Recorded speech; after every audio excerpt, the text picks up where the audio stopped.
So ayun, mega love shoutout po sa inyong lahat, Luzon, Visayas at Mindanao, and din sa mga kapatid nating Muslim, and lalong-lalo na sa Iskonians, no, sa mga Manilenyo na walang sawang pagsuporta dito sa ating YouTube channel. So ngayon po ay actually alam nyo naman po na ang channel na ito ay nakasuporta kay Yorme Isko Moreno.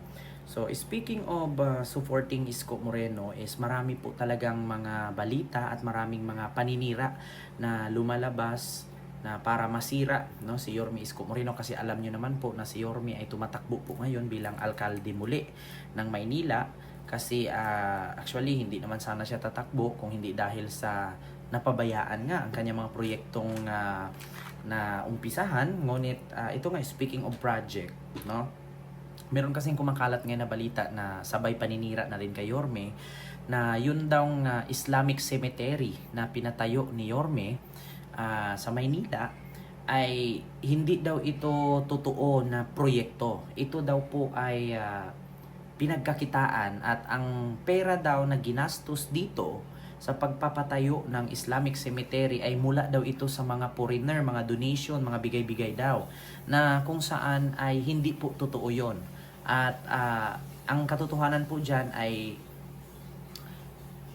inexplain na po yan ni Yorme sa Senado, na andun nga mismo si Senador Robin Padilla.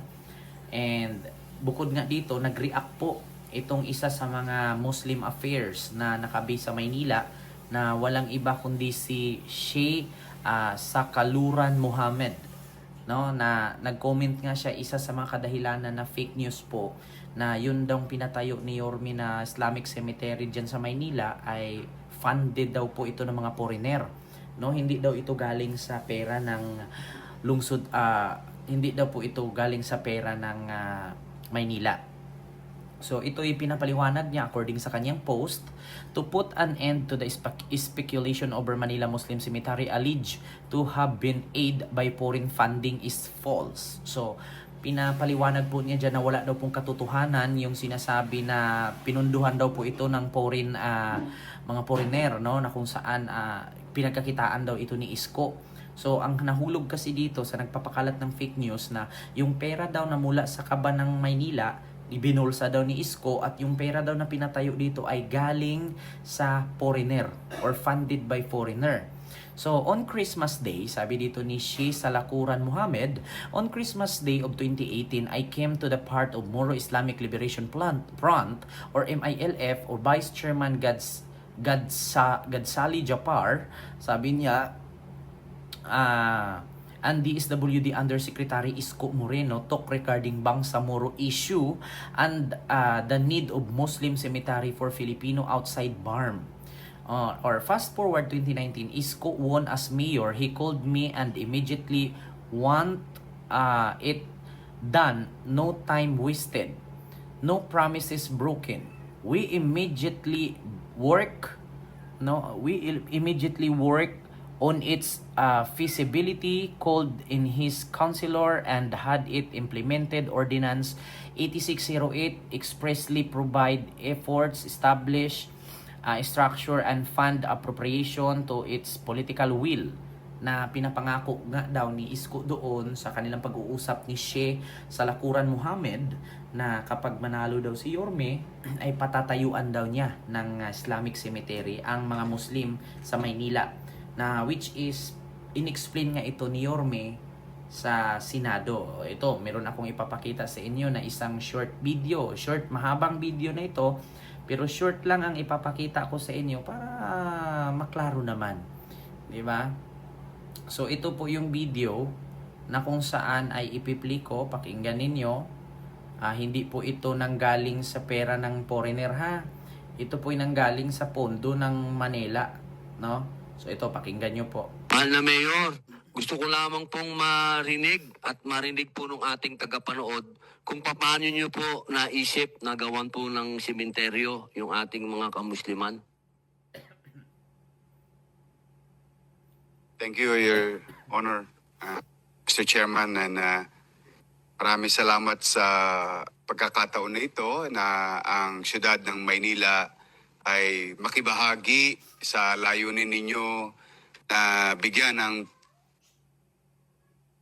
pagkilala at pagpapahalaga yung mga kapatid nating Muslim na sa ayon na rin sa mga kwentong narinig nyo kanina na nagkakaroon ng mga challenges o pagsubok sa buhay kapag namamatay yung mahal nila sa buhay dito sa Metropolis. In our case, when I was then a counselor sa Tondo, meron kaming mga Muslim community kasi ang known Muslim community sa Manila ay Quiapo.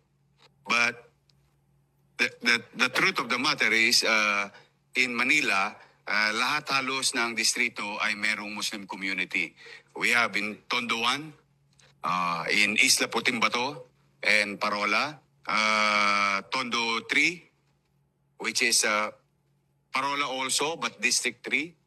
And across the river, yung Baseco, then San Miguel, then San Andres, then Malate, plus Quiapo, Santa Ana. So when you look at the geography that I have mentioned, they are situated all over the city of Manila.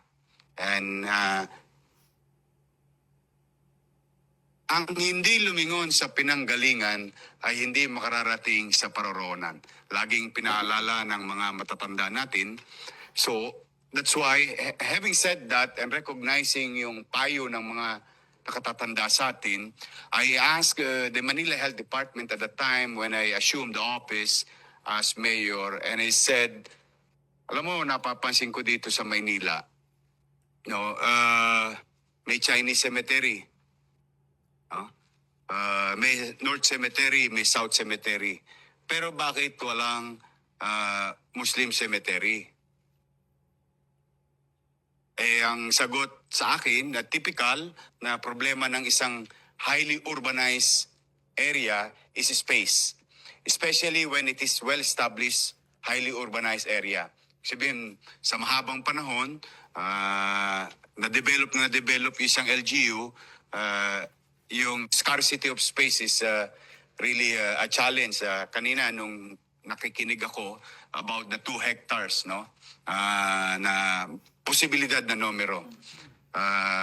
Of course, with your knowledge and that's ng iba pang mga kasamahan ninyo, maaari nyo mapag-aralan yung sukat kapag metropolis, not only Metro Manila, kasi there is Metro Cebu, there's Metro Mindanao or Davao, and so on and so forth. So, nung sinabi sa akin yon na wala nang space, sabi ko, Kako, we have to find ways.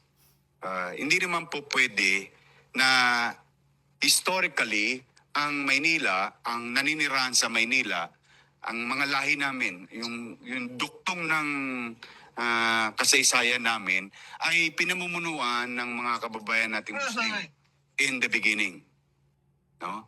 When it was established, a known area of settling area, ang mga natagpuan ng mga dayuhan o mananakop ng ating bansa dito sa Maynila ay mga Muslim nating ninuno.